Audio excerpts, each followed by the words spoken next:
All the retirement planning in the world won't mean crap if you're not around to enjoy it. Just got off the horn with this guy named Jerry who allowed me to share his story because it's fascinating. And actually, it's funny too. My man Alberto out of California talks a lot about this too, about being healthy in retirement is probably the number one thing you can do. And I actually completely agree with this. Let me tell you about old Jerry. So Jerry and his wife, Michelle, and they allowed me to use their names. I'm not going to tell you the whole, where they are and stuff like that. But basically, Jerry's 5'8", and he was 100 pounds overweight, and he had A1-2 diabetes or something like that, A1C. I can't remember what he said, but he had some kind of diabetes. And it was getting worse. He was getting worse, tingling in his feet and whatnot, just had no energy. And so the doc said, I want to give you another prescription. And Jerry's like, all right, sweet. So replace the one I'm on. And the doc's like, no, on top of the one you're on. And Jerry's like, man, I don't know, man. And he goes, let me think about it. So he started doing some research. And they actually were giving him shots in his eyes. Can you imagine? Shots in your eyes, my friends. Ugh. Anyway, Jerry wasn't long for this world. Let's just put it that way. And just sad. But anyway, long story short. So Jerry starts looking around. He comes across keto diet. And I'm not all that familiar with keto diet. I'm obviously pretty familiar with Atkins. I gotta get back on that, man. I tell you, I don't feel good. This Halloween and Thanksgiving and going to Christmas has been oh man, I just don't. Well, on top of that, my rotator cuff, I don't feel good. You know what I'm saying? I put on about 5 pounds, but I feel bad. Just because I'm not working out and I just feel heavy. I don't feel good. So anyway, well, and I think if I were actually in a decent shape, and I'm in pretty good shape relative to other people, but I'm not in pretty good shape relative to I was a year ago. But I don't feel, I just feel bad, and that's not good. So I need to get back on the grind, on the bandwagon, or whatever it's called, back on the wagon, and get A, back in shape, and B, eat better. So Jerry lost 100 pounds. I think he was down, he said, like between 154 and 158. He's once every 2 days. He goes, when he's in ketosis, and I don't know anything about keto. I know Atkins, I don't know anything about keto. He goes, when he's in ketosis, he doesn't feel a need to eat. He feels great. More energy, no tingle in his feet. His doctor says, we don't even need you to take, obviously, the medication you're on anymore, or don't need to give you shots in your eyes. I can't remember about the other diabetes. I can't remember what he said about the other diabetes. But it's just like, we don't need to do any of that. And the doc's like, so he went to go see his doctor. The doc's like, whoa, you've lost some weight. And Jerry's like, yeah. And the doc's like, well, how'd you do it? And Jerry said, keto. The doc's like, oh, that's not healthy. I'm sitting here thinking, this is crazy. What do you mean it's not healthy? It's not healthy what he was doing. And I'm not saying the doc's saying they're mutually exclusive. You got to be fat and get shots in your eyes for diabetes, or you got to be on keto. But I'm like, he's going to a grave. The way he's going was bad. This was a way to eliminate that risk. Now, it might not be healthy, but the other course was even less healthy. And the facts are, Jerry feels good. He feels great. He's got all kinds of energy. He's not eating that much. Yeah, I don't get what the whole thing with these docs are. I mean, the issue is that their training methods. Look, I know tons of doctors. I'm not challenging them. But this is my whole concern about vaccines.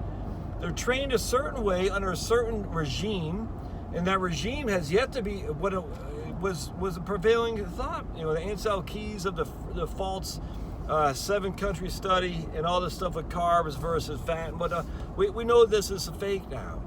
But so the doctors are starting to die off, and that's sad. But they're trained under this methodology that has since been proven false.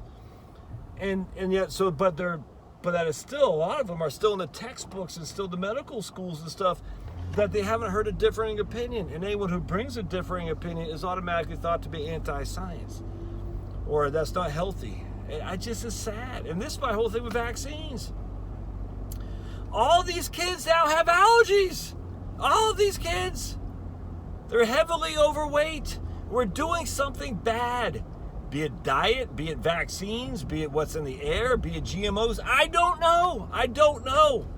All I know is there's something that's happening in our society that is not good. And just to say that's not healthy or that's bad or that's anti-science is nuts. And I especially sit there, Jerry, you know, I don't know what he ate, but he probably had a common American diet, common Western diet, which is just nothing but pollution. And for a doctor to say that's not healthy, as he's seeing right there with his very eyes, this guy getting in better shape in front of his very eyes, to say it's not healthy because he wasn't trained that in a medical school, it's scary. It's scary. And how many people are, I hate to say it, but why are you driving up on that guy, dude? Man, how many people have fallen to an early grave because they followed the orthodox of current modern medicine, which is paid for part and parcel by the pharmaceutical industry. You don't have to be anti-pharmaceutical to know that these guys run the show when it comes to this stuff. And there's pharmaceuticals that are wonderful. I'm not one of these anti-pharmaceutical and, you know, throw Monsanto, and I know it's not pharmaceutical, but throw these guys in jail. I mean, that's crazy. GMOs have done wonderful things. Pharmaceuticals have done wonderful things. Vaccines have done wonderful things. That doesn't mean all things that are attributed to pharmaceuticals and vaccines and genetic modified organisms are all good. There are potentially unintended consequences. But the pro side says it's all or nothing. Either you believe that these are great or you believe that they're all bad. And I just sit there, I said, it's a false dichotomy. There are wonderful things and all that, but could there be some negative consequences? Because look at your children, for heaven's sake. Look at Jerry. He wasn't a child, but he was 100 pounds overweight. Dying. Where he had to get needles in his eyes. Well, I guess it was needles. He didn't tell me explicitly, but they said shots in his eyes for his diabetes medicine. I presume that's needles. You don't need to live like that. That's not how we're supposed to live.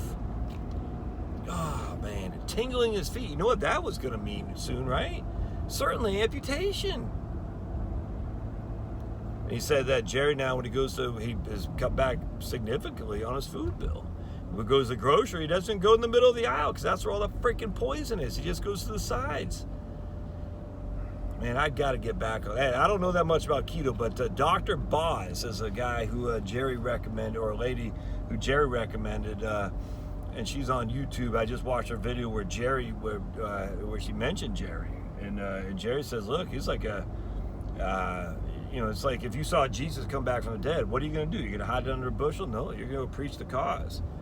That's why, I forgot who it was, they said they'd rather have 10 converts for 100 people born and raised in some political party. I can't remember what it was. But I'd much rather have 10 converts than 100 people who are just born in that regard, because the converts are going to go out there and preach the word because they don't care. They say this happened. And this is my thing with Atkins. Man, I lost all this weight. I felt great. And I got off it because I love sugar. I'm not going to lie. I'm addicted to sugar. But once you got to do 21 days, man. You got to do 21 days. 21 days to break the habit. Once the habit's broken. So I said, Jerry, what do you do for a drink? Because, I like, carbonated drinks. I like it. It's calming to me. It's weird.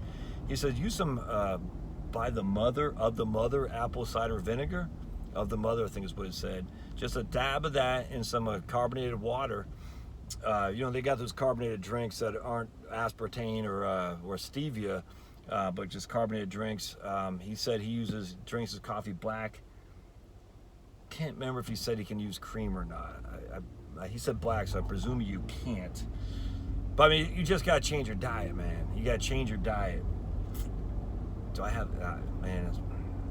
I'm gonna do it, man. I'm going to do it. I'm changing my diet. I know I've said this before. I'm changing my diet. Yeah, it's going around Christmas. So in AA, we say one day at a time. In AA, but it's not just one day. It's literally 1 minute at a time. I'm not drinking today. But that means I'm not drinking now. Because I don't know what I'm going to do at 8 o'clock at night. But I know for right now, I'm not going to drink. I wonder what it means with like salt. Because I love my almonds. I know I'm not gonna. You know, the thing is here's my issue. When I went on Atkins, I lost all that weight. I felt great. I had what did I have? I had for dessert. I had dessert. I had vegetables. I had raspberries, strawberries, blueberries, and Cool Whip, and that was enough in terms of satisfying my sweet tooth, which I have. That satisfied my sweet tooth was those things right there. I don't know if you can even do. I bet you can't do that on. I don't know how it works. I'll have to look it up. But Atkins worked for me, man. So the question I'd have is, when you have that snack, you have to have, you know, I guess almonds.